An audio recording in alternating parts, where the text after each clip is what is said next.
तो मेरे एक पठान अंकल थे, बड़ा सपोर्ट करते हैं खान साहब को। मैंने उनसे जाके पूछा, अंकल जी क्यों सपोर्ट करते हैं इमरान खान को इतना, क्या ऐसा क्या है उसमें?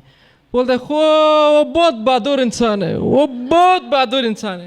मतलब ऐसा क्या, मतलब हाथ छोड़ के मोटरसाइकिल चला लेता है, बिजली के खंभे पे चढ़ के पतंगे उतार लेता है, कच्चा अंडा दही में मिला के खा जाता है, क्या ऐसी कौन सी बहादुरी दिखाती है इमरान खान ने? अंकल गुस्सा कर रहे बोलते, वो हमारा बात सुनो, खूबसूरत आदमी,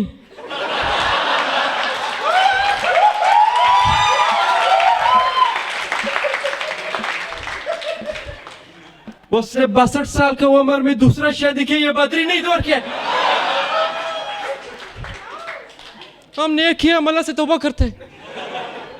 हम बोलते हैं खुदा यार जितना सजा देना मना दुनिया में दे दो, जन्नत में ऐसा हूर मत दो हमको।